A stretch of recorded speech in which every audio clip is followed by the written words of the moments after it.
Love 97 FM. Often imitated, never duplicated.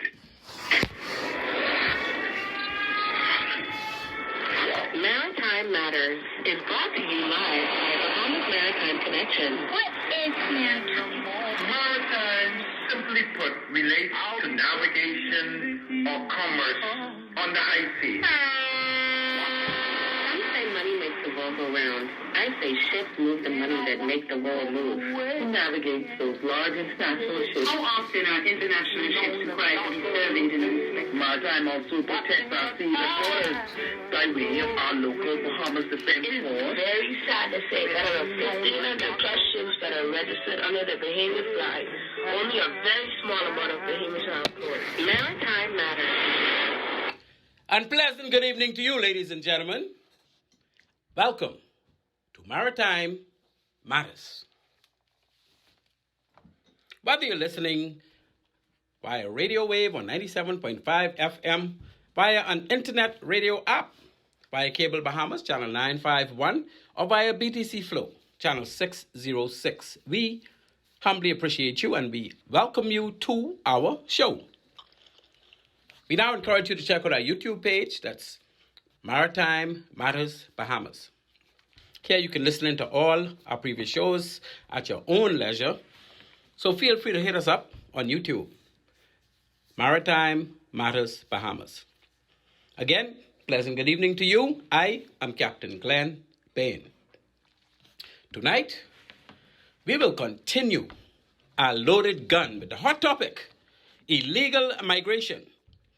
Firstly, we're going to engage some of our local maritime issues like the recent interdiction of hundreds of Haitian migrants on the high seas by the U.S. Coast Guard and by the RBDF. Carnival's huge new port at Gold Rock, Freeport. About 2 weeks ago, we talked about our single-day passenger arrivals at Nassau. We had a day when we had over 28,000 passengers because we have more cruise ships at any one time than we did in the past. We're going to discuss a little about that. Then in the news today, very recently, we had the Bahamas fly fishing industry. They're saying that there was a failure to capitalize on billions of dollars in revenue by our government and by our people. We got to fix that. We wish to also highlight the current flow of migrants by sea crossing the Mediterranean from Northern Africa to Europe. And of course, we will juxtapose that against our very own litany of migrants coming in by sea from regional countries, more specifically Haiti, sometimes Cuba. Lots of similarities, people. Loads of reasons why we see this debacle as something that we must handle with kid gloves, because people other parts of the world doing the same thing, going through the same thing, and they taking some steps that I will tell you about tonight. We really got to pay attention. So please be sure to stay tuned. Our sponsors for tonight's show are One-on-One Pharmacy. Listen, you know the deal. You want good treatment when it comes to getting your medication on time and whatever you want. They ain't never running out of nothing. That's my good cousin Shantia McBride and her good mother Stephanie and Ansela and all of my family. But look, it's a family-run business and this off the chain. They ain't easy. So check out One-on-One Pharmacy.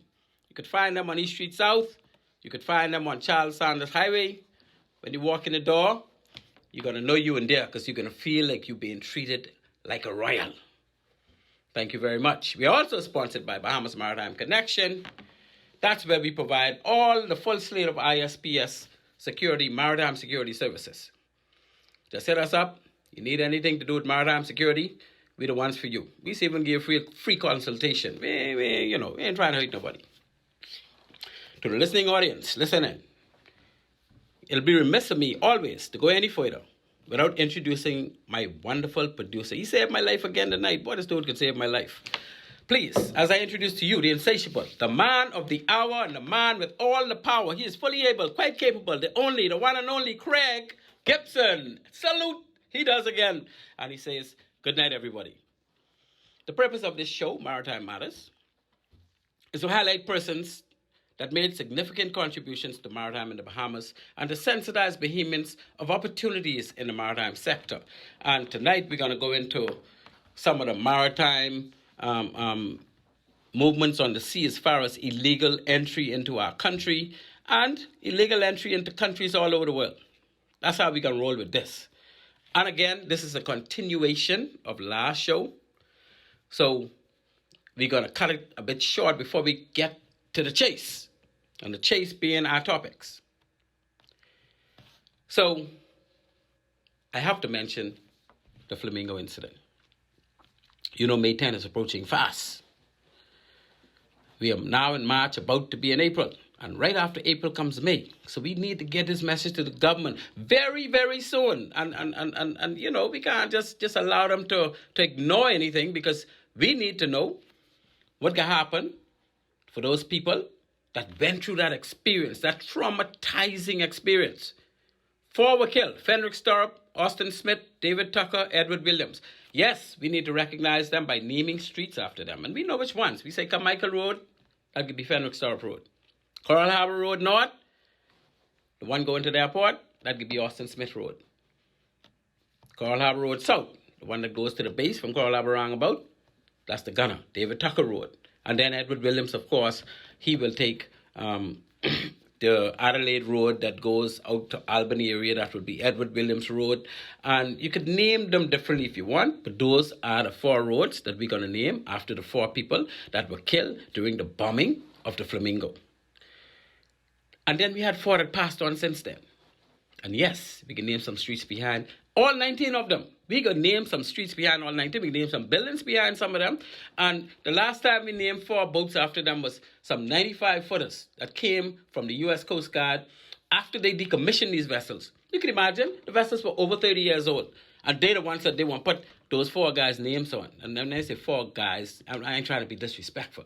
The 4 men that were slaughtered during the bombing of the Flamingo in peacetime. Here it is, we out there patrolling. We ain't never trained for no war. They can send warplanes to sing the boat. And they sing the boat, then they can try to shoot the fellas in the water. We don't, hey, look here, this ain't easy, you know. We ain't taking no foolishness. They have to be recognized, and they have to receive compensation money, donato, whatever we want to call it. And I say $5 million each. For those guys who passed, their families need to get that $5 million. Those who did not get killed during the incident, our treasury, our country needs to give them at least $3 million each. The trauma those guys went through, nobody else in the world, and I say the world, ever went through this. I have a good friend of mine. He's like my brother. Well, he's my family too. Good cousin, first cousin. He said to me, boy, Glenn, you know how many of these fellas getting $3 million and $5 million. And you know how much people in the U.S. and in some of those other countries losing people when they have war and they don't get nothing? Hey, those people were trained for war. Those people went to war. Those people had a chance, a fighting chance. They had weapons that they could defend themselves. Our people were out there patrolling. We were not in no wartime situation. We were not in a war zone, but we were attacked by war aircraft. You know what that means? You don't stand a chance. You were basically slaughtered. And the trauma that them fellas had to live after that, and some of them still living every day, especially the ones that are still among us. What are we going to do for them? Are we going to just keep brushing to the side? And then 150 to 200 years down the road, they'd be like, wow, and they didn't do anything for those guys? Come on, man, what's wrong with our country? No. They still living? Let's do it now. They gotta get some compensation for what they went through. They shouldn't have to go through that. So the 4 that subsequently passed on. Wilfred Coolbree Sands, he was the first one. He passed on before anybody else that survived that incident. And then Dusty was the second one. Oscar Miller, my good friend, he was like a brother to me, Leopold Kirby. He was the 3rd person to pass. And then, of course, the Führer himself, the captain of all captains, Amos Roll, was the 4th person to pass. And we still have 11 of them with us, people. You know what it is to have 11 people that went through something like that.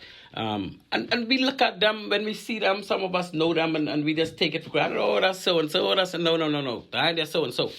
Nobody else in this country, and I'll say this world, ever gone through what these guys gone through. You go there to work for the government, doing patrols of looking for illegal immigrants, illegal poachers, and illegal drugs. That's what you're looking for. Then all of a sudden you get an attack. After you arrest a vessel in your waters, you get an attack by a warplane? Come on, man. We need to see this for what it is, eh? Let's take the scales out of our eyes and make sure these people are appropriately compensated. $3 million ain't nothing to ask for something like that. Anthony Allens, Captain Anthony Allens, good friend of mine. He's going through all kinds of things right now with his health. You know what? He's trying to find money to do this. He shouldn't have to look for no money. Nobody who was on a vessel, they should have been insured for life. Insured against all kinds of things, and they should be welcome. These guys shouldn't have to work. Anthony Allens, Peterson James, the great Peterson James. Got to know him very well before he left the Defense Force. I think he left before I did. Dedicated man. No reason why he shouldn't have been compensated at least $3 million to carry on with his life after going through such trauma. Gregory Spook Curry. This man is still waking. They got him waking. Why should he be waking now and he's past retirement stage?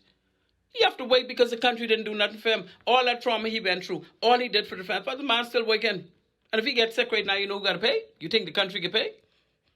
Denzel, the great Denzel Clark. I mean, household name. You go down to Trevor Sands, the T. Sands, Able Seaman T. Sands. I remember him very well. Hard-working young man. And he was traumatized, I can tell you. Sometimes you look at some of these guys. John Wallace. I worked very close with John Wallace. We sailed for many, many trips. Never knew John Wallace was on the Flamingo when it sank. And now it's coming to me that maybe that's why John Wallace sometimes is acting the way, because he was traumatized. I never knew it.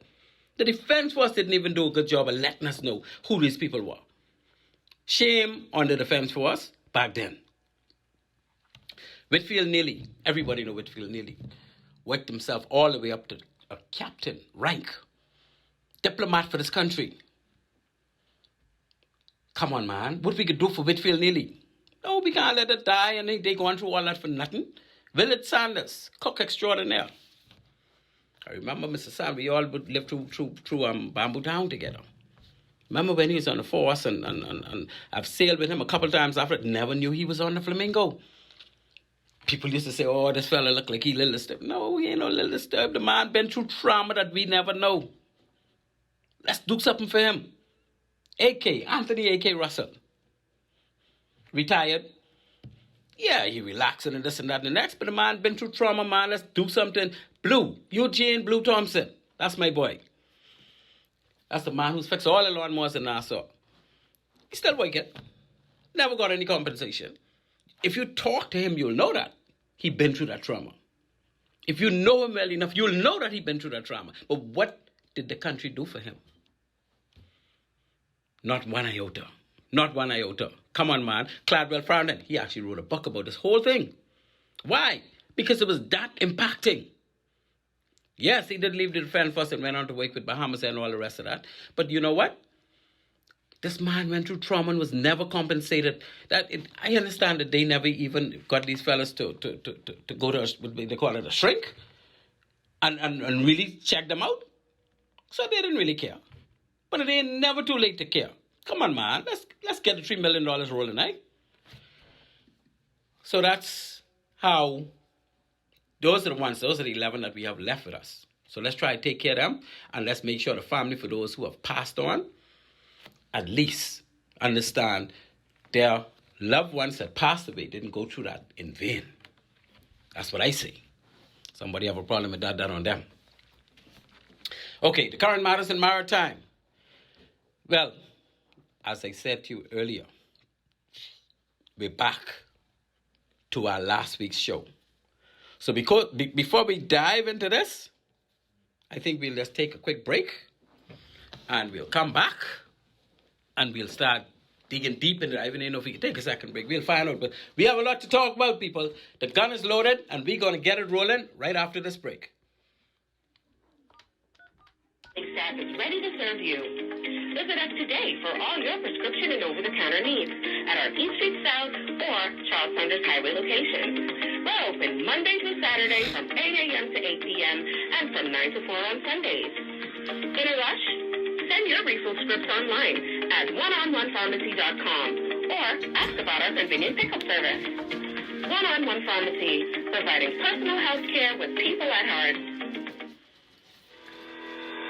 At Bahamas Maritime Connection Limited, we offer first-class maritime security services throughout the Bahamas and the wider Caribbean.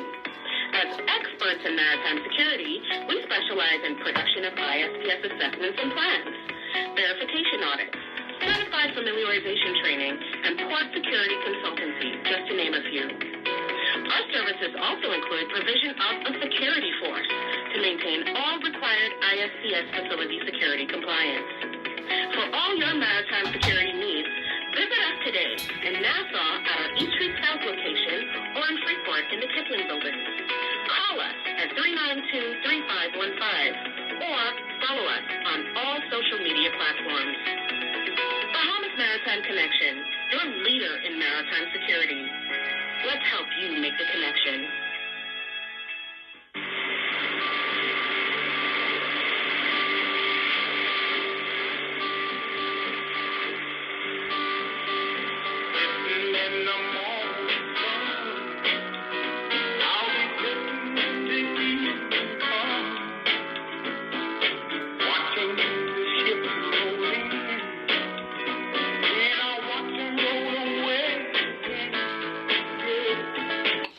And yes, we are back. We're talking maritime, people. You are listening to Maritime Matters. At this point, we moved to our first bell. We just came off our first break, and I took that break because I needed that break. And I want my boy Herbie to call me tonight and tell me he can rescue me from myself. Boy, because we could dive deep into this tonight. We could dive deep into this tonight. Domestic Maritime Matters. Last week we talked, 2 weeks ago, we talked about the Shantytown ordeal, eh? And I reminded all of us that we have to respect a fellow called Lincoln Bain. Why we have to respect Lincoln Bain so much? Because I think he's doing more than any one of us, any number of us.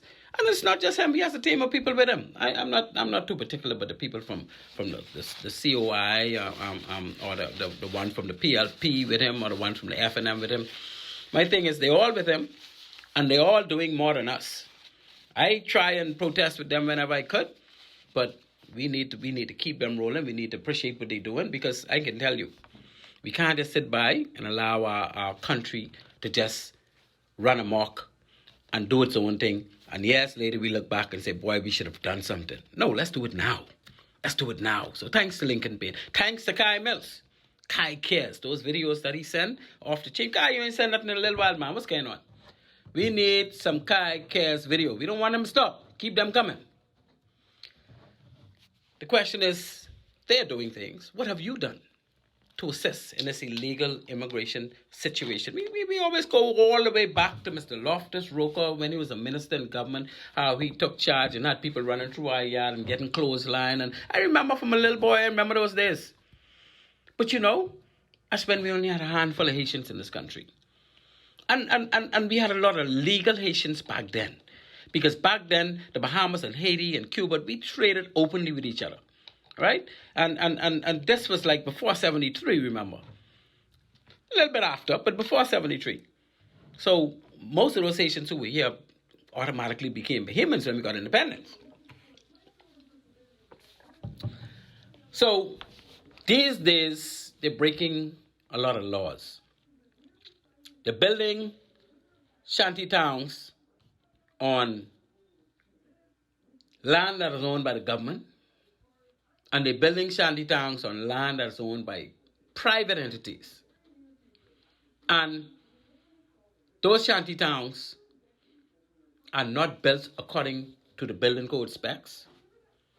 Those shanty towns do not possess the appropriate sanitation structure or setup. Those shanty towns some of them don't have no roads. I mean, you got to walk between houses and they so close to each other. And if you have one fire, all of them getting catch. And, we can't just have people come in our country and do that because we can't do it. Ministry of Works building department will be all over us. So let's arrest the situation and get it sorted out the way it should be. Okay? If they want to live here, fine. But you ain't going to live here. You're already legal. You ain't need to be in no illegal structures. We can't. That's a double dose of illegalities, right? I tell you, I had experience with a property I bought out east. I don't even want to call the area, right? When I got there, I meet these buildings, couple, but it was a roadway that led to my property. That was there because to buy the property, they had to put the road reserve back in. So I could see this is how I get to my property. And it was all cleared down nicely and I went there, I fenced around the property because I got to drive all the way up to it. And then I look across the way and I saw a couple of houses, wooden structures that I knew had to been illegal the way they looked, right? And then, they got a bunch of different colors, different wood. They find whatever they could use and just build them. And I can't really knock them. I knocking the entities in our country that allow them to do what they do and not stop them. We have entities that's supposed to make sure that don't happen. So we need to get with the program on that, Big money, huge, large money is being generated by these shanty towns. The person who's a landlord, you got some of the fellas who are in charge. They're landlords. They just build one building, then they build two, then they build. Next thing you know, they had over 200 of them there. But between my property and that property was a little area where they used to pour a bucket out with everything in it. The feces, the urine, the dishwater, everything used to go in that little area because nobody had no cesspit, Nobody had no running water. Nobody had no piping or nothing like that. It was just they living like you just go in the bush and build something and you ain't got no infrastructure. And that's how I was building. And it was only a handful of them. And then they had this DEHS, Department of Environmental Health Service, spray all over every single one of them. So in my mind, I said, boy, next 2 weeks, those buildings could be gone. Because the government don't own them. So I'm happy with my little property now. I never do nothing with the property, Because when I went back there, I found that houses were still there. And then some was added. And then some more was added. And a couple years, well, that was many years ago. That was 15, 16 years ago. So nowadays, the whole place, over 200 houses are now there, still there. They're every day. The government know they're there. But nobody doing nothing about them. I believe they're on private property. Now, who owned the land? I don't know. And I don't really care. And it shouldn't really matter. Because you remember some time ago, the government was saying we're going after the landowners. And they never did. Well, I think they attempted to. And then you start hearing, boy, you don't own them land. Boy, they can't touch them fellas. They big people who own them land. Because those big people are making big money. And the country shouldn't suffer because those big people want to do illegal things to make big money. You ain't going to let a drug dealer sell drugs. Why we going to let those people have illegal structures built without meeting town planning and Ministry of Works approvals? No, we got to do something with that. And I say to this government that is in now, and any government that is coming in, because this thing across the board, do something now. Do something now. Let's stop being slack. Do something now with these landowners, especially if they're on government property. These landowners who own these land where these shanty towns are built. Let's get them to sort their business out. Let's charge them, put them before the courts, because here it is, on their property. Charge them for every single one of those house in the shanty town. Let them go get a lawyer and fight it. Because they can give up. These fellas making money. I know it's man or woman, whoever it is, they're making money. You can imagine.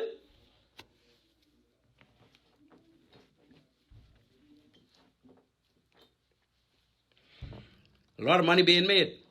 So, the landlords are being paid by those who running things The ones who actually built, because the landlords ain't doing nothing, they're getting some $200,000 a year, $250,000 a year. Because, like I say, using the 200 figure, let's say they have 200 houses there where my property is, right? I know it's more than that, but let's just say 200.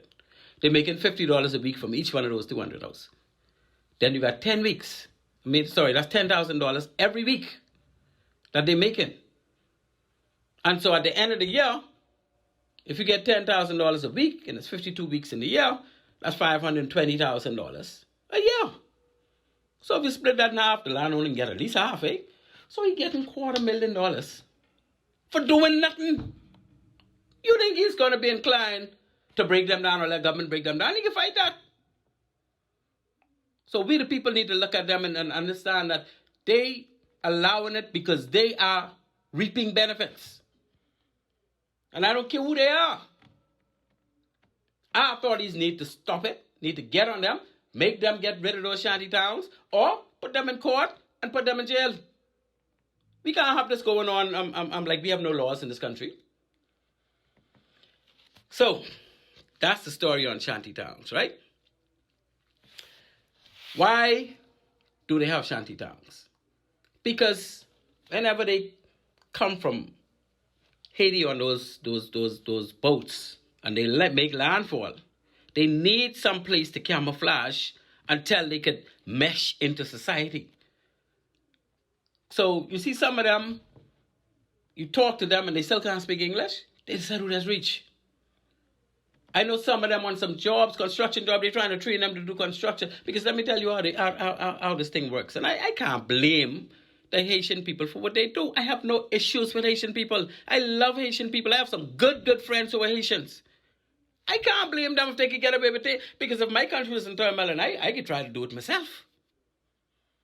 But I got to blame our authorities, right? You got the same thing in Cayman Islands. What they do? They allow those migrants to come in and they wake, but they ain't gonna give them no status unless they come through the proper channels, right? And when they get status, they ain't gonna never get no citizenship, and they only there to wait. They ain't there to be no part of that country as far as inheritance. They ain't gonna live in no shanty town. These things ain't gonna happen, right? Why is it that the Haitians don't go to Jamaica, which is only 190 miles from Haiti? 190 miles. Cuba's 180 miles. Closer than Jamaica, right? In Algerian area.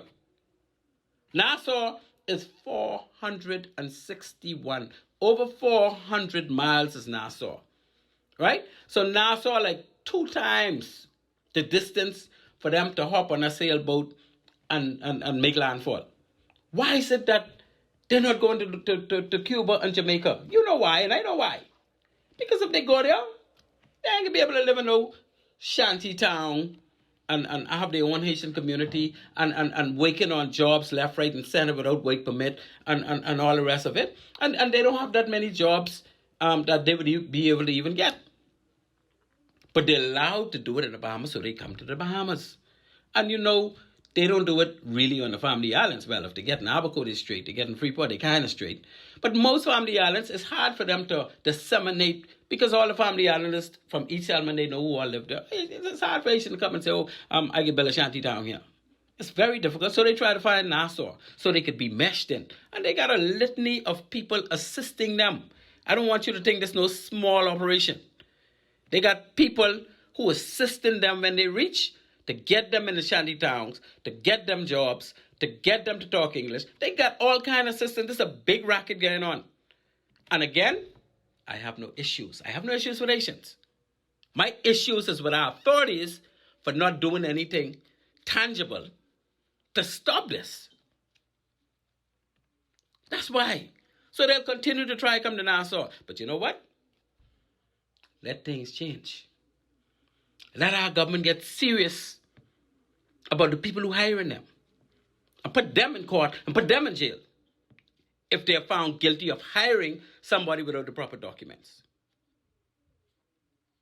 Let our government get serious in not allowing them to have shanty towns.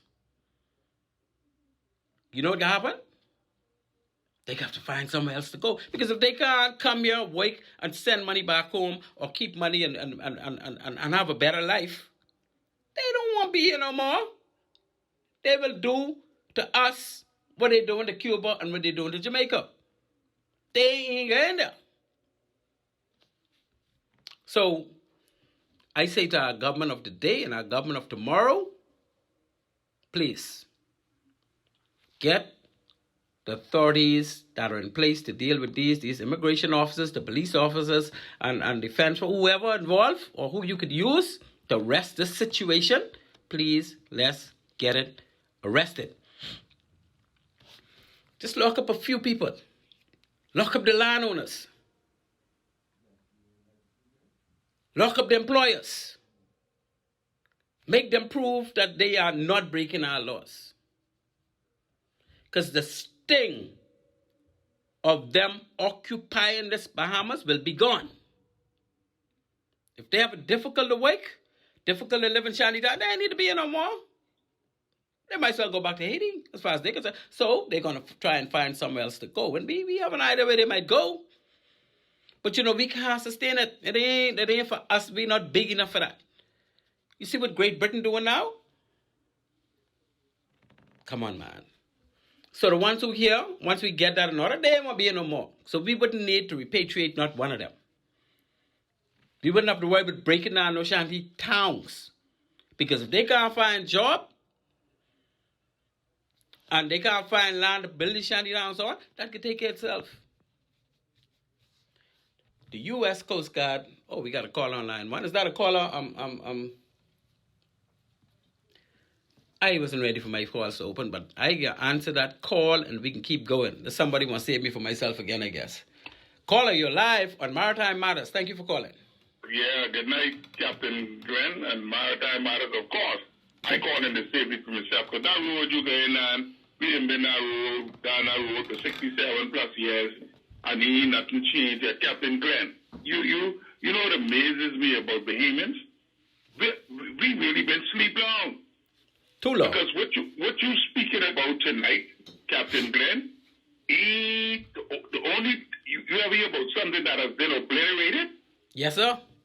Well, that is the Bahamas when it comes to the illegal immigration problem. So we have basically been obliterated. What would you recommend we do, sir? The only thing I could recommend we do, and I can say something, but I take off everybody, not even yourself, we need to get rid of the FNM and the PLP and go with the COI. Go with whoever. Who's standing up for Bahamians? Yeah, but are we going to wait? Are we going to wait till election to try to deal? What are we going to do today? Well, you got a baby can't walk before he creep. But we can start walking today. He can mumble before he speak. But when are we going to start creeping? What do we see? My thing is, this problem is not a change of government problem. This problem is putting pressure on the government of today to deal with it now problem. Yeah, but then you see, Captain Glenn, this is what I am telling you. I can give you an example. The last PLP administration under Perry Gladstone Christie, Fred Mitchell was the same thing today as he was then, Minister of something, right? But whatever that is. Foreign Affairs. Mr. Mitchell is, yeah. After he had a little blunder, and him and Christie had one little meeting, and he walked out of me and slammed the door, tell Christie, do what you got to do. He attempted to go after the shanty towns. You know what Fred Mitchell came back and said a week or two later? Boy, some big people involved with it. I can't touch that. So are we gonna allow Fred Mitchell to stop us from doing something? Ain't waiting. Hold on. Them immigrants ain't waiting for me and you know. Them immigrants waiting for the big boys like in Abaco. Yeah, but immigration officers ain't got no say in this. Me and you got more say than them. So when are we going to do something? What are you doing and what am I doing? I know what Lincoln Bain doing. I in Miami. I know where you is. Yeah, but you in Miami. You live in Miami? No. Okay, so what are you doing when you're in Nassau pertaining to this problem? Well, in Nassau, unless you want to get locked up or kicked down in the road or something like that, but we had to take this party somewhere else in order to be right. I'm glad you say you creep before you walk. See, we got to make the officials do their job. We only asking them to do their job, We're not asking them to do something outside of their job. I have no problem with Haitians. But I have a problem when our officials ain't doing nothing. Well, that's all it is. So we got to put pressure on them today to do something. And I've been to some of the protests. We can only do it by protest, a peaceful protest. And then get locked up and get No, well, it's nothing wrong with one or two people getting locked up or a good handful of us getting locked up, because as we continue to do that, the lockups can stop. Well, okay, when we reach back to now, so we call the next protest, I will see you there with your microphone. Well, I already been to two protests. I don't miss no protests. If I'm in town, I can be there. I have no problem protesting. I have no problem getting locked up. Not for something like that, because I know, man, you see what's going on in France right now? Yeah. Millions of people protesting. Look at Brazil a couple of months ago. Millions of people. Protesting should be free. You should be free to protest, right? Once you're doing it peacefully. That's worldwide. But anyway, I appreciate your call and I understand your position, sir. But all I'm saying is, let you and me and everybody else, let's see what we could do now in a peaceful way.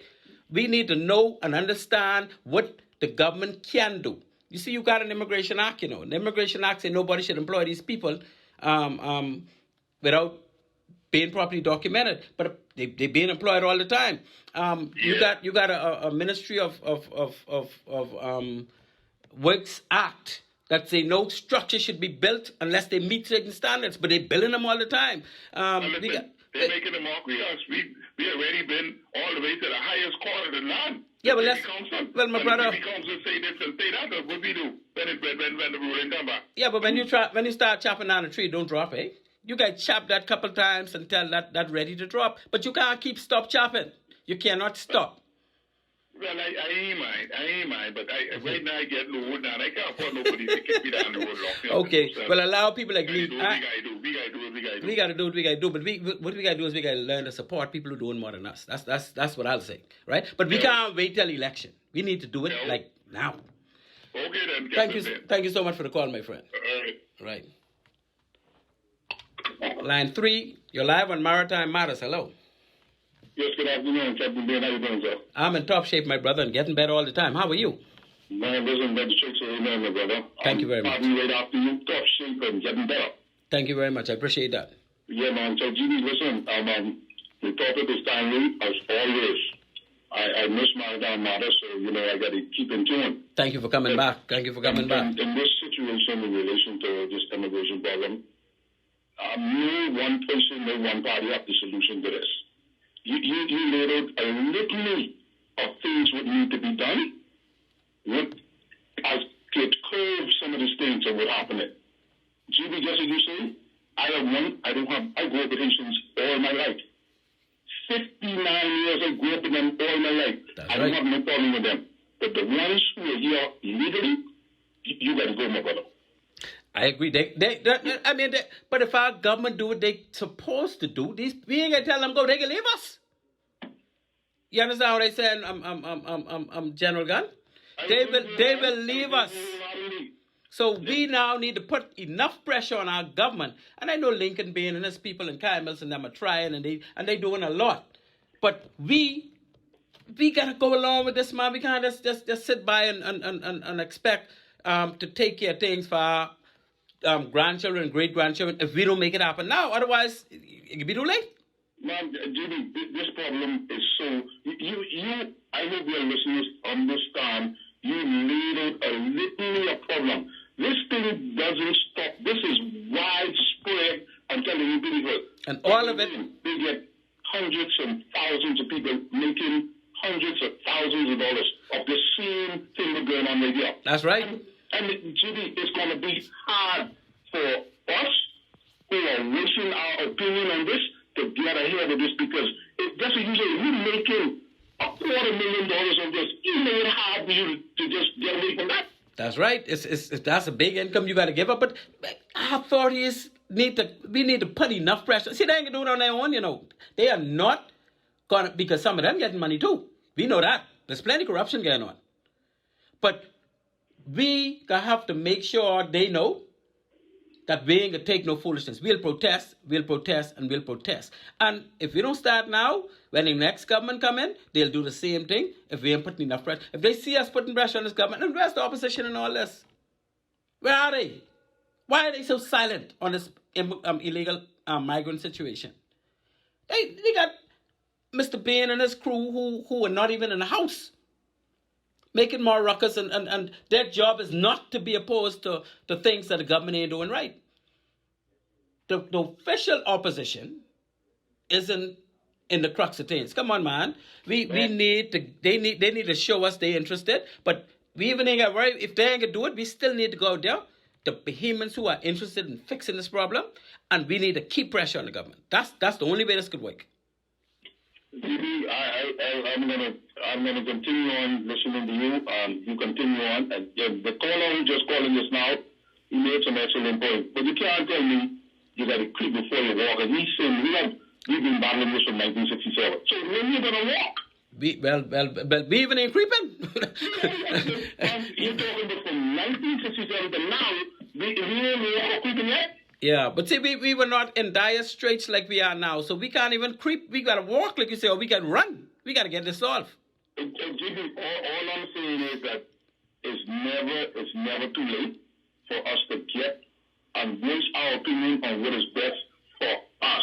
Absolutely, my friend. Listen, this thing have nothing to do with politics, you know. Absolutely nothing. Nothing at all. And because a lot of persons want to take their political side of it. But it's not nothing to do with politics because we are all in this together. We are Bahamians.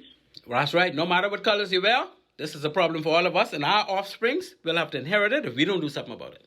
Yes, because at the end of the day, this ain't a single out FNM, PLP, this one, that one. This is going to be a problem for Bahamians. That's right. And if you fall under that portfolio, my brother, this is a part of the problem for you too, and we got to get it together. Indeed, my friend. I'm going to continue on to listening, and you do well. And I can't wait to be your sidekick again, my brother. Yes, man. You know you're always welcome. We can wake that. Yes, Thank you for calling, my brother, and thank you for continuing to listen. Yes, that's what it is. We got to do something now. About 3 weeks ago, the U.S. Coast Guard captured a vessel loaded with Haitian migrants, right? Illegal. But you know where they caught them? They were not in the regular areas trying to get to Nassau, trying to get to Abaco, trying to get to Eleuthera. They were on the western side of Andros trying to get to the U.S. And when the U.S. Coast Guard stopped them, the adults on board threatened to harm some of the young children if the Coast Guard got any closer. They were all little children put a knife and thing to their throat. We can kill them if you all come any closer. You could hear some foolishness. So the U.S. Coast Guard had to be careful. They didn't want them to kill the children. So eventually, the U.S. Coast Guard just shadowed them. And then they managed to de-escalate the situation. They talked to them, look, man, we got some food for y'all. No, we don't want you to hurt nobody. No, we're not coming on board. They had to negotiate. And you have to do that in situations like that because you don't want nothing to happen to these children. And shortly, I think the next day, the Defense Force intercepted a Haitian migrant vessel with 127 persons on the western side of Andros. That was a Sunday, right? The western side of Andros. So that's twice. They have boat loaded with Haitians going between Cuba and the Bahamas. They ain't coming up the strip, up Ragged Island and Long Island and Crooked Island and those parts. They ain't doing that no more. They skating around us. They ain't trying to come to us. You know? So it appears that they just realize it's more difficult to get to the Bahamas, or they just saying, look, I ain't in the Bahamas, too much foolishness going on there. And this is how it starts. And I don't know if this because of what Lincoln Bay and them was doing recently, or what the Defense Force is doing recently, but something happened to make that happen. So we got to keep pecking until we get it where it need to go. Why would the Defense Force intercept a Haitian migrant vessel if it appears to be going to another country? That's a question I have. If they look like they're going somewhere else, why are Defense Force people to stop them? I mean, I know the answer. Because there's a humanitarian crisis, and lives are likely to be at risk. You can't have a rickety boat out there where they're registered, you even don't know if it's safe, with a whole 100 and something people on board, and you can say, boy, y'all keep going, because if that boat sinks and they die, on your hand. So you have an obligation, not only as defense force, as a fisherman out there, you have an obligation to render or be in the area and try and call for the authorities to come deal with it. I don't expect the fishing boat to deal with them, because obviously the authorities, see Coast Guard was having a problem. You can imagine if a fishing boat try to deal with them. So we need to understand when the Coast Guard turn them over to our defense force, and when our defense force stop them and take them into custody, even though they not really look like they're coming into the Bahamas, their safety of life trumps everything else. Everything. If people out there and they're not in a safe vessel, we have an obligation to rescue them. Even if it's against their will. You can't leave them, because if they die, quite technically, you could be the rest of the world will look at you as you ain't, you're allowing people to just die. Are Bahamians xenophobic toward illegal Haitians? Are we xenophobic? The simple answer is no. We are not xenophobic. Perhaps some Bahamians are. Just like some Haitians are. Some Haitians are xenophobic toward Bahamians. I mean, sometimes it's hard to blame them. Now. Some Bahamians try to catch them hard. But generally, Bahamians get along quite well with Haitians. You heard that call a minute ago, my good friend, Brother Johnson. He grew up around, all us grew up among Haitians, and they some of the nicest people in the world. All us know that. But some aren't. But we got some Bahamians who are not very nice either. So the ones we get to know personally, we love them. The ones we don't know, we're not xenophobic. And, we take advantage of the idea that Haitians don't necessarily possess work permit status to do jobs here. So we get them to do the work for less than we will pay a Bahamian to do the same work. So we are creating our own problem when it comes to illegal employment in the Bahamas. We, the Bahamian people, employing them to cut our yard, to paint our house, to fix this, to fix that, to tote some stuff out of the yard. We paying them to do that. And we know they ain't got no documents to be doing that. But we don't want to pay the Bahamian, because the Bahamian will charge you a couple dollars more. And yet, we still saying we want the Haitians out. We still blaming them. Or we blame the government. Oh, this government, let these Haitians stay here, this and that. We hiring them. And then we say, let's get rid of all these illegal migrants. But don't touch them, said who I know, because they cool. Because they different from, dang, you ain't need to, no man. And if they see immigration coming in the area, in some of these areas, man, they ready to fight for those Haitians. Because we are friends, we all one, But somehow we got to get this problem solved. I have a very good friend in the Eastern Caribbean that suggested to me a couple of years back that Bahamians are xenophobic towards Haitians. Of course, I got quite offended, and I lashed back in defense.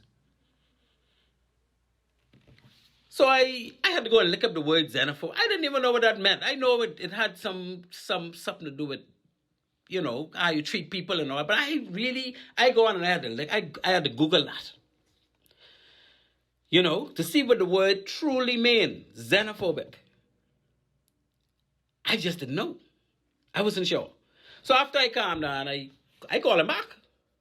And I explained that while we need to take action to arrest our illegal Haitian migrant situation, we do not hate Haitians at all. Xenophobic means you hate a particular, or either you hate all foreigners, or you hate a particular group of foreigners. We don't hate Haitians. I don't know why we do not hate Haitians, but we love the Bahamas, right? Haitians are going through some stuff. We wish we could have helped them. We don't help them. We help them more than any other country in the world, I would say, based on our per capita. So I calm down and I say to them, we don't hate them. I then ask them, I say, look, you saying we xenophobic. Why don't you arrange to have a meeting with your prime minister in that Eastern Caribbean country and request that your country take about 10,000 of the illegal Haitian migrants we have in our country. And I further say to them, I say, look, any country that would volunteer to take some of these illegal migrants out of the Bahamas, we will pay for the repatriation arrangement and all the rest of that. All you got to do is say you want some. Because we got them in droves. You think I heard from them since? So are they xenophobic? Why is it that no other country want to take any of these over 100,000 Haitians from us to lessen the load on us? Yes, they could point finger at us, but they wouldn't lessen the load. They wouldn't try to help us. You notice that? Not one of them. Call, I see you on the line. You just get the phone. Caller, you on Maritime Matters. Hello. Yeah, Captain Grant, I had to call back. This is the GNN, the Ghetto News reporter. Yeah. Yes, sir. If you have a home, right, you work hard, you build your home to you and your family like it's right? Yeah. And then next door to you, I walk in your yard, I do this, I do that, I do what I please, start to do what I please. Basically take over your yard. You would have a problem with that? Well, if I don't do nothing, I can imagine you taking over my yard and taking over my house. Yeah, then The reality is you have rights to do something. And everybody that cooking in your house, you should have a problem with that, eh? Yeah, but you should have a problem with that. You should also not allow it to happen. Okay, so when these people call and talking stupidness, the dumbness for xenophobic, I have a right to be xenophobic, whether I will be mad, be off, or hate this or that one on my property, in my house. I have that right. Yeah, but you need to see. Xenophobic means you hate them. I don't think we hate Asians. I have no. Let's put that hate on our authorities who ain't causing them to not be here. But Captain, you get the point I'm trying to make. In my house. Yeah, I'm with you. I have the right to be where I want. I'm with you. Now, if the fella come in your house and he a little stronger than you and he got more family than you and you call the police and they don't help you, then who you gonna blame? I may get beat. But no, but who you gonna blame? Who you gonna blame? Are you gonna blame the police for not assisting you? You have to blame the police because quite technically you shouldn't have war in your house. The police should be able to come and solve that problem for you. Yeah, they should be able to come help me. So we need our authorities to deal with our problem. Yeah, they trying to use that xenophobic thing. See, I agree with you. We don't hate Haitians. I just hate some of the things that is happening to us. That's all it is. That's all it is. We just want to fix them. But we need our authorities. See, we got provisions in the law to fix it, you know. I tell you, we got the act under the land ownership. We got the act under the immigration. We got the act under the environmentalists. We got the act under the Ministry of Waste. All these acts, they required to make sure these things ain't happening. But ain't none of them doing it. Ain't doing nothing. Bar none. We can't allow them to be getting away with that forever. Now, these protests that we have, we need to start going to Ministry of Work and protesting and environmental protest. We need to get to the bottom of this thing, man. Thank you very much. Don't tell me I can't be mad in my own house. Thank you for taking my call. You're welcome, my friend. Yeah, that's where we need to go. We, the people, need to put pressure on those that we put in place to deal with these situations. And I'm not talking about the immigration officers and the police, because they got to answer to somebody. The buck stops with the PM. The buck stops with the Minister for Health or Environmental Health. The buck stops with the Minister for Immigration. The buck stops with the Minister for Works. This is where the buck stops. They have an obligation to ensure that these things ain't happening in this country. So we need to start protesting against them individually. Make sure they do their part. And all that coming together will solve our problems. And the migrants ain't going to be here no more. Because if they know they ain't going to get away with doing something, they can go somewhere else. If we even ain't going to spend a dime with no repatriation and all. Let's get this right, man. Boy, in the international news today, I heard it this morning. I was out of the country. I just got in about an hour ago. Bahamas Air, thanks to Bahamas Air. I was supposed to be here from 1:45. No time I reach out. Whew. Anyway, I was 2 minutes late to the studio. Now, in the news today, we learned that even Great Britain is putting down the hammer on illegal migrants seeking refuge in their jurisdiction. Now, you know, Great Britain was always a country that take in anybody who show up. But now, Rishi Sunak, that's the name of the new prime minister, he's saying this ain't happening no more. We ain't doing this no more. And now Amnesty International and some of the other countries are saying to him, you can't do that. These people under stress, they refugees. Boy, you think Rishi Sunak care about all that? He said, man, we'll be turning them away and taking them back to where they come from. We ain't taking them on no further because we can't handle it. Now, that's Great Britain. That's Great Britain.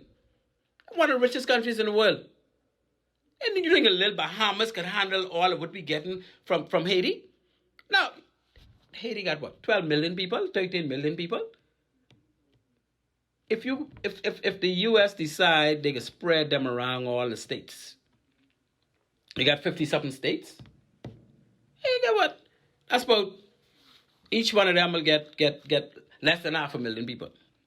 And then, but all the Haitians don't want to leave Haiti, only some. So we need help. First of all, we need to get our government to do what is on the books in those different ministries, by those ministers, not by the PS. I ain't never seen no PS in no act, but the PS is responsible for doing this. Minister, the buck stops there. Let's get it right. So Great Britain is saying they're no longer going to allow refugees to land here. We read about Italy, because Italy, they put pressure on the non-government organizations. They call them NGOs. They put pressure on the NGOs that have organizations that go out and rescue these rickety boats of the Mediterranean Sea so the people don't die. You know what? India, what Italy's senators, they got together and they say, look here, when y'all hear a cry for help, y'all gotta get our permission before you leave port. Otherwise, you can't come back here. Now, the NGOs with all these high-tech rescue mission ships can't even move at will no more because the Italian government say they done had enough. They ain't want no more of them in there. But yet, we in the Bahamas got to be xenophobic. Those are first world countries with far greater capacity to facilitate thousands of migrants than the Bahamas can ever have. So I say, we're not being mean because we love our Haitian brothers and sisters. But we can't just sit and allow the government talking about, oh, if this government don't do nothing, we can change them. Change? So the new government come in and can do anything? I don't know. But I'm not convinced they will. I say, let's deal with this now. Let's start protesting, peaceful protests, and start addressing these matters with these different ministers, just to make sure they got at least address or try to do something about these things. Because I know it could be done. But the longer we wait, the worse it'll get. Now, that's it for migration. I don't want to lick that problem no further. You all know my position on that. I know your position on that, some of you all anyway. And I know a lot of people have all kind of problems with the situation the way it is. They want the government to take charge and get this sorted out for us, eh? And we deserve it. Our government needs to understand that we didn't just put them there because we want them to manage money. No, we got some bigger problems than managing. Well, we got some big problems with managing money too, but that ain't what the show all about, right? We dealing with anything that affect maritime. And we know this Haitian migration coming in, we spending plenty money. And I just hear Defense Force what they want to buy more boats. No, man, what happened out to sea? It's a joke. We got to deal with what happened on land. Because if we deal with what happened on land, they ain't going to want to be on the sea no more, coming here taking those risks and they realize when they get here, it's difficult for them to survive the way they would want. Right? So let's deal with what here, now, and discourage the rest from wanting to come here. That's what we got to do. Excuse me. Okay, Carnival Cruise Lines, Newport, at Freeport. Got another call. I guess you only want me to leave this topic, but I got to go. Anyway, let me take this call. Caller, you're live on Maritime Matters. Hello. Good evening, Captain Bain. Good evening to you, my friend. I have two points I'd like to address. I have a maritime matter that I want to address, and I also want to speak to this illegal immigration matter lightly. Yes, sir. You spoke about a situation where the U.S. Coast Guard saw this boat of overloaded Haitian migrants on it, and they were threatening to cut the children's throat with knives. Well, let's. I did say that, but that's not what the report said. What the report said was they were threatening to harm the children. Let's just say harm the children. Okay, fine. I could go with that. Right. Well, let me tell you something about me. If I was the captain of that U.S. Coast Guard boat, and they are threatening to harm their children, they're not my children, they're their children, I would have driven my boat right up to their boat so they could kill everybody. And then I'd been good and satisfied with that. Yeah, you probably would, but the U.S. will really get a good black eye for that. And the Bahamas would also get a good black eye if we allow something like that to happen and the news get out that is what actually. Because you got to remember there are people on those Coast Guard cutters. One person on that cutter could go and say, We didn't put them on the boat. We didn't send them on that boat.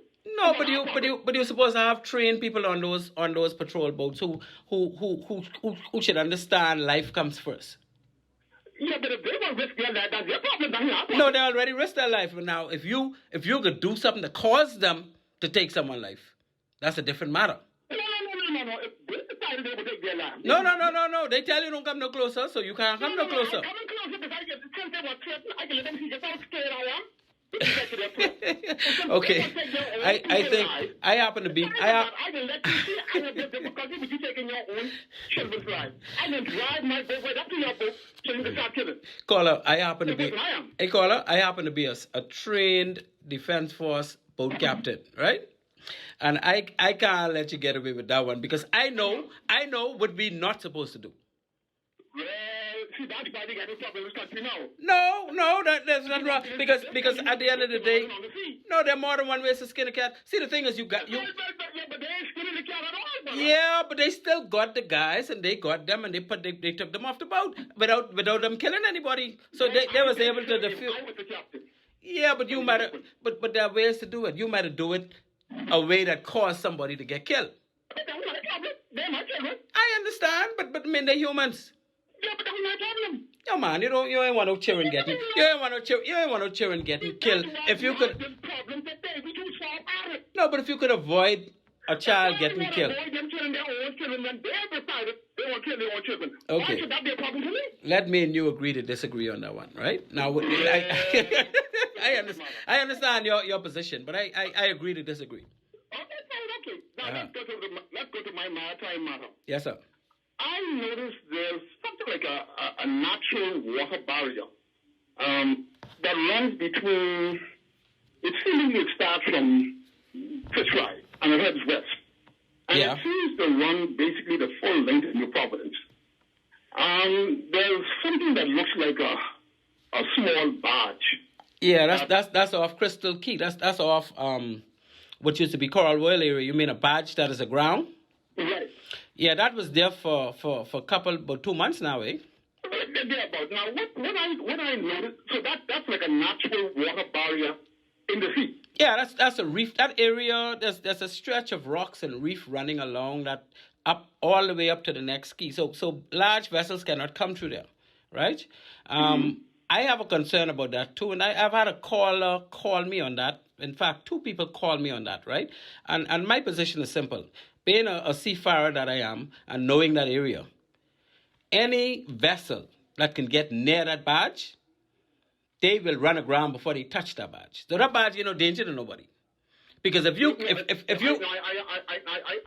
I understand your point with respect to it not being a danger, but I have a question in regards to that. Yes, sir. Because I noticed several years ago, there was a good-sized yacht, nothing huge, but there was like a mid-sized yacht, maybe a mile or 2 further west. Right. That ended up in the same position.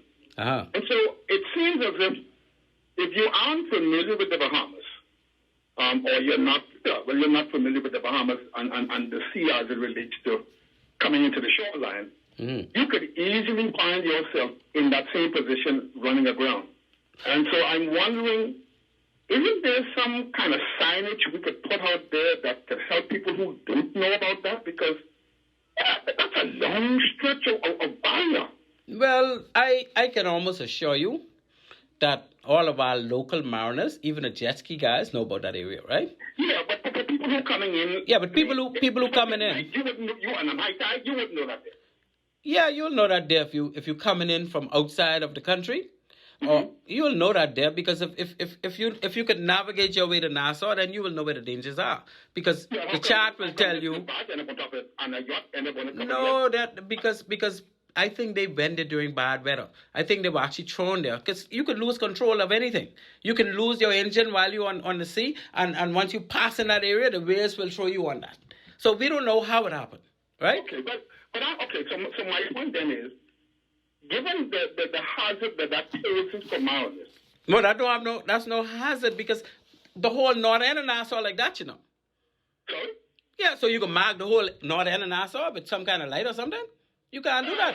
I mean, the fact that I saw, in my lifetime, I saw two vessels stranded there, so I'm just thinking. Yeah, but areas where you mark Northwest Channel Light, and ships always run on the ground. Well, not always, but I know of quite a few. They had Defense Force boats and all run aground at Northwest Channel Light, what is properly marked in the light. Why can't?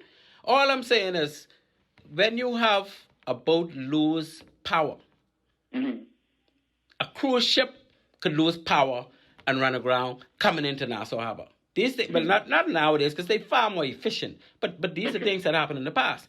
So unless we know exactly how it happened, it'll be hard to. We would have to guess a little bit, right? But my guess, based on what I know about those areas, is that you got to remember they're right off the ocean. So you could be 50 feet away from that and you're in the ocean. Right.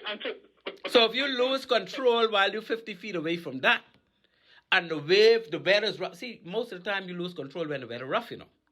Okay. But see, I'm not married, and I'm going on CEO, so that didn't happen to me. But I can tell you that a lot of vessels, they be drifting because the fuel got contaminated because the boat bouncing up and down and the tank wasn't that clean and this get clogged up, the filter get clogged up and the engine shut down and they can't get it again. The generator, everything shut down. So you basically just a sitting duck unless someone come and put a rope on you to tow you. And if you don't get that, then wherever the waves going, that's where you go. Wow. But to me, it just seemed as if people were not aware of that and they could just innocently drive right into that. That's how I saw it. Yeah, no, that's how it looks. That's how it looks. But I'm just thinking that probably could have happened. To the unskilled eye, that's exactly, and that's why I got so many calls. You're not the first one that brought this to my attention. Okay. And I go on Goodness Bay from time to time. I do my little running, and I saw it, and I realized exactly where it was. It was aground and it ain't gonna move because it came off the ocean. That's why I believe they were washed there because they lost power, or the rope popped but was towing them, or something gone wrong. Okay. That's what I think. So I'm happy you brought it up because maybe there are many other people thinking along. Well, I'm sure they are, and I hope they hear too that it don't have to be what it looks like. Okay. All right. Well, appreciate you, my friend. Thank you so much for calling, man. All right. Okay. Beautiful call. Carnival Cruise Lines, Newport at Freeport, and I'm watching the line. So we're moving away from illegal migration, and we're now going to some of these other good stuff. We got a lot of good stuff here. We got a lot of international stuff. We got a lot of domestic. Let's stick with the domestic stuff because we only got 20 minutes left. I don't even know if I can finish this domestic stuff. I can try. So over $100 million is being spent on this project that Carnival is erecting at Sharp Rock site, set to open at the end of next year, 2024. They'll be able to accommodate 2 of the largest cruise ships in the world. Well, Carnival don't have the largest cruise ships in the world, but they have very large cruise ships, similar to the largest cruise ships in the world. So the 2 largest Carnival ships, they will be able to accommodate in there. And I think, that being said, they will also be able to accommodate 2 Oasis class, which are the largest cruise ships in the world, right?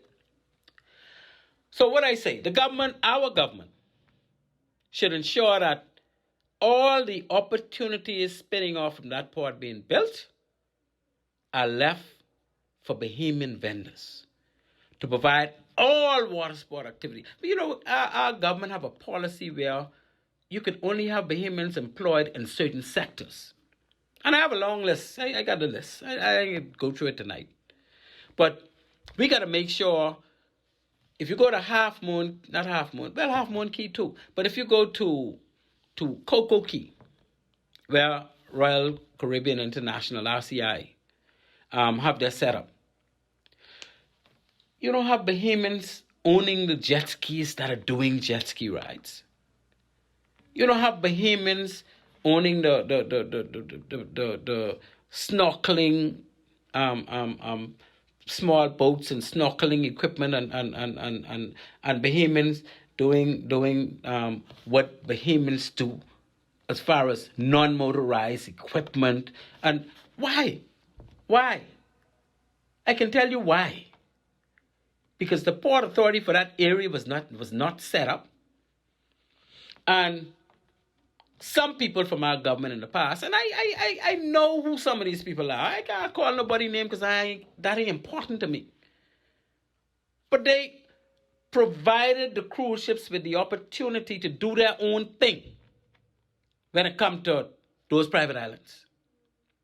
None of those private islands should have cruise ships entities owning water sport equipment, whether it be jet skis, whether it be parasail boat, whether it be non-motorized equipment. They should never own those things. Those things should be provided by the local Bahamians and Berry Islands and Eleuthera and Cat Island and wherever these private islands are, Abaco for Castaway Key. No, Bahamians should be doing those things. And the port department, just go there and license them under the non-Bahamian name. That got to change. And I don't want Carnival doing that at Gold Rock or Sharp Rock. I don't think the government should allow Carnival to get away with that at Sharp Rock. Because we got enough people in Freeport who have non-motorized equipment, who can facilitate, I don't care how much cruise ships they bring in at one time, with water sports. And if they ain't get enough equipment, they could get more. And they could hire more people. I don't know about inside the area that they own, because they own the area. As far as, I guess they would have vendors rent shop space. I don't know. I don't know what the arrangement could be. But I think our government needs to be very careful how much they allow Carnival to use their own people to do things that are indigenous to the Bahamas. You ain't want them having their own straw market. No, we have a lot of people who used to work to garden at the groves. Let them go and do the straw market out there, even if it's on the outside. But if you could put the Bahamian people on the outside, then they wouldn't be allowed to do it on the inside. But no, don't grab no one or two special people and say, oh, you all do all the straw work and the rest can't get no job. Come on, man. We need to set this up right. And moving forward, we need to go back on all of those private islands and make sure that the Bahamian people are actually the entrepreneurs when it comes to water sporting equipment and anything else that the government have in place to say that foreigners cannot be involved with this type of job or this type of work. Let's get it right. A smart thing to do would be to build a community in close proximity to the new port. Because, I mean, where it is now, ain't nobody live out there. We need to build a community out there so that when people come there and they go outside of the Carnival site, they could mingle with some regular people and have some regular bars and they might even put a school out there the cause, because that is a big project. That could hire a lot of people, and if people could live right in that area, government should put up a housing complex out there. Because people may not be able to afford it right now, but if government put it there, people could buy it and government could make the money back and all the rest of that. Come on, man, let's look ahead and let's put some things in place. We can't just allow the big entities to come in here with the deep pockets and take advantage of us. That ship's supposed to have left the port a long time ago. So let's get it right. they're going to have thousands of people every time a ship comes there. Because you know these big ships carrying 5,000 and 6,000 passengers, plus 2,000 crew. So you get 6,000 and 7,000 people at a time. And they ain't going to want to be transported all the way to Freeport. Let's build something right around there. And even going to East End is kind of far. High Rock and them, that's a good taxi ride away. But, of course, you'll encourage them to go in those areas and do some things in those areas too. But let's make sure that the Bahamas gets its fair share in this development operation. The heads of agreement, make sure those things are right. Now, a couple of weeks ago, we had a record single-day passenger arrival in Nassau Harbor. Why we call it a record? It's a record because this is the most people came on cruise ship passenger-wise in a single day. And that was February 28th. Right? 3 weeks ago. They had the most people or passengers in a single day because they now have more docks. They can have more ships. And that's the key. They had 6 large cruise ships, including the 2 Wonder of the Seas and the Harmony of the Seas. They're the 2 largest in the world today. Largest cruise ships. 2 of them was in there at the same time. Also, they had the Mardi Gras, which is one of the largest carnival ships. The MSC Merivigalia. I don't even know. I don't want to cuss on air. But that's one of the largest MSC, one of the newest MSC ships. Celebrity is Beyond and The Reflection. 6 of those big ships in there one time. 28,554 passengers in one day. And that's a milestone we need to discuss. Right? We need to be appreciative for that. And that's the new port, being able to facilitate that. What happens if we now develop Morgan's Bluff to accommodate at least 2 of these mega ships at any one time? You can remember Morgan's Bluff is a port that used to facilitate big water barges. It don't take much in the bigger scheme of things, on the macro scheme of things, right? For Morgan's Bluff to be converted into a first-class, state-of-the-art cruise ship reception facilities for at least 2 large cruise ships. Even if 1, let's make it happen. Why can't we make that happen?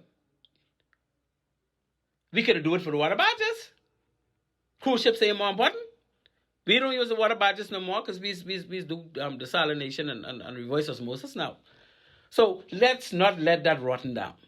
Let's convert Morgan's Bluff to a cruise ship reception facility. And the ships said, let's come.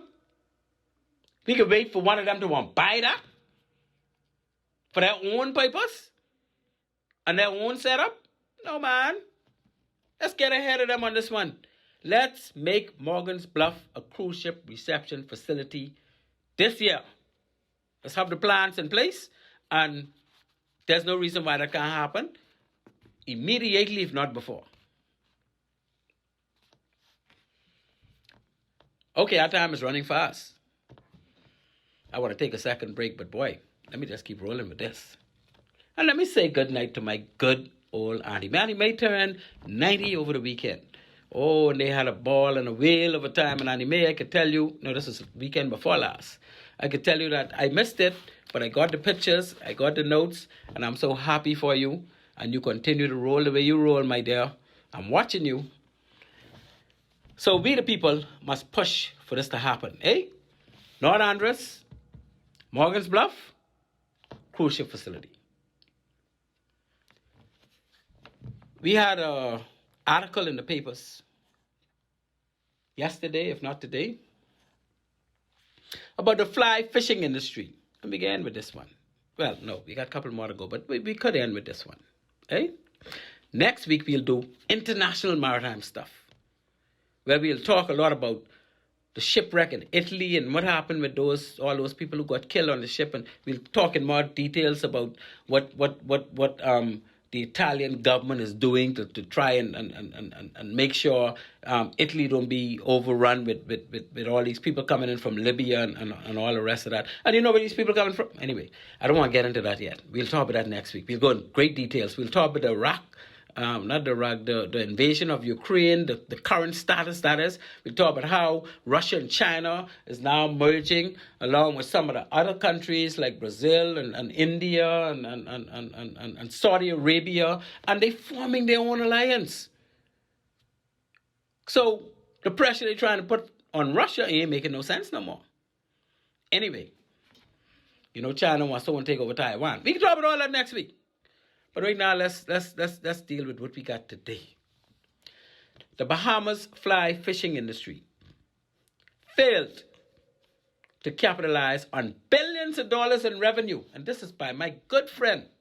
We used to work on the Defense Force together, Brother Prescott Smith. Excuse me. Prescott has done so much for this country when it comes to trying to protect the fly fishing or the bone fishing industry. He has done it all and a lot, and he's still doing. And he catch plenty else sometimes, but Prescott's something like me, man. We fighters, we warriors. You know, we can fall down, we can get right back up and keep moving. You ain't gonna stop us by hitting us down. Okay, so the U.S. right now has over 52 million anglers. What is anglers? That's the people who go sport fishing and stuff. You're going to catch shad, you're going to catch bonefish, you're going to even deep sea fish. They got over 52 million of those people who are interested in that type of thing. And they contribute over $148 billion. That's according to Prescott report. And I know Prescott is doing his research. And that $148 billion supports over 944,000 jobs. We only got about just under 400,000 people in the Bahamas. So we may have out of that about 250,000 people who working, right? But it's 945,000 jobs just out of fly fishing. And what type of jobs? You know, they do manufacturing, yeah, and sales on fishing equipment. They do hotel lodging. Well, we could do that here. In fact, we got some bonefish lodges here already, all over Andres. Restaurants, man, we can do restaurants. We're doing them here all the time. Charter boat trips, we can do that too. So we are in a position where if we offer these things, some of those people, you see, they got plenty of money, 148 billion. Our national debt is what, 12 or 13 billion? So 148 billion, and 10% of that is 14 billion. So 10% of that, and we could pay off our national debt. I mean, that's provided we won't pay it off. Because I'm not sure our government won't pay off our national debt based on what I see as big. But I ain't no finance man, and that ain't about that. This show ain't about all of that, right? Jobs such as, like I say, hotel lodging, restaurants, charter boat, we could do them. For decades, we failed to implement the necessary processes. Now, what is processes? The systems to tap into the industry's true potential for Bahamians to seriously benefit from fly fishing or bone fishing. Why didn't the government provide systems where people could go and do courses to learn how to be guides in this area? Since we know people like to do it so much and they don't mind spending the money. We could, you look how far we could get with this thing. 20 years ago, Belize had about a dozen guides. You can imagine 12 to 20 guides in the whole of Belize for bone fishing. This is something new to them. You know what they have today? From 2 dozen, they got over 1,000 full-time fly fishing guides. 20 years ago, we was doing fly fishing too, you know. Now we let Belize go on way past us. Because we still ain't got over 400. We still got around 400 today. And we start before Belize. So we got some work to do, eh? Despite having the largest flats. What is flats? Flats is those banks, the Great Bahama Bank, the Little Bahama Bank, those banks where all the better bonefish like to hang out. And on anywhere around Andros you could find bonefish. Right? Same thing with the north part of Freeport where all the flats are. Abaco. We got flats all over the place. All the family islands could find bonefish. We know that. Right? So, here it is. My good friend Prescott is saying, all we need to do is our government need to implement some necessary processes and systems so that we could tap deeper into this industry so we could meet our true potential. And a good chunk of that $148 billion could be spent in the Bahamas. What's wrong with that? We got the clearest waters in the world. We got the best bonefish flats, the biggest and the best worldwide. Let's do it, baby. So here we go again. The government failed to ensure the implementation of programs that can assist young Bahamians with necessary training and equipment to become fly fishing entrepreneurs. Once you give them the training, you give them some loans to get the proper equipment. Because these people ain't looking for no shabby operation. When these people come to the Bahamas, they want you to have proper boats, proper fishing gear, proper life-saving appliances they could put on, and they're good to go and get some nice accommodations. They won't be getting bite up with mosquito when night come. Get some nice lodges with some good air conditioning and all the rest of that, and some solid restaurants, and they come in. They come in. You'll be amazed to know what you got to do to keep some of them out there, because they won't be all the time. So let's set it up, government. It ain't never too late to set it up. And based on what I'm hearing from this report, the Minister of Tourism, the Honorable Chester Cooper, is well on board with actually doing some things now to try and make some of this goodness happen. Let's bring the goodness. We got to get some of that $148 billion. So let the Minister of Tourism get together, say with the Minister of Fisheries, and they merge their efforts so that this could happen immediately, if not before. We need to make it happen, people. That's what the Bahamas have to offer. And I tell you, any family island you go to, excuse me, you could make that happen. Any family island. They just need some assistance. I remember we had a fishery program back in the day where the government got, I think, based on what my friend Madeline Clark told me when he was on the show. He said the government got a grant where they got was it Guanahani and one or two other boats? And they were taking Bahamians out and showing them how to fish. I remember one time I met some Bahamian fishermen at sea on board. I think it might have been the Guanahani or the two of them boats. They were up on the flats on the north of Freeport, the Little Bahama Banks. And you know what they were doing? They were capturing stone crabs. They had barrels and barrels because they were when they take them out of the water, they'll heat them up. Boy, and they gave me one stocking of those, and let me tell you something. Well, they gave us a couple stocking because everybody on the boat had stone crab.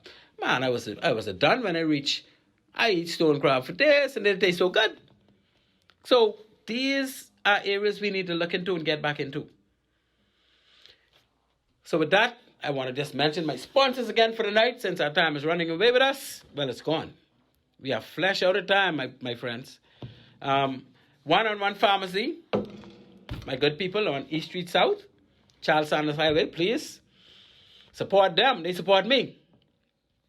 Anybody else want to get in on this advertisement? I know one or two persons approach me. We can get to that before next week because we need to call your name, especially if you're doing something maritime, eh? We want to call your name in the show. So let's get it going. Our second sponsor would be Bahamas Maritime Connection. That's our company. We do maritime services across the board. Port security in particular. So ladies and gentlemen, that being said, I thank you so much for listening to our show, to the callers who made all those intense, good, timely calls. I really do appreciate you for making those calls, and feel free to call us at any time. Next week, as I said, we go on to the international maritime matters. We're going to talk a lot about international migration. We could talk about the Nord Stream attack. Remember the Russian pipeline that got blown up? I even ain't getting into all the details, but we going to have a lot to talk about next week. So with that, ladies and gentlemen, I say thank you very much for listening. And as usual, Maritime Matters out.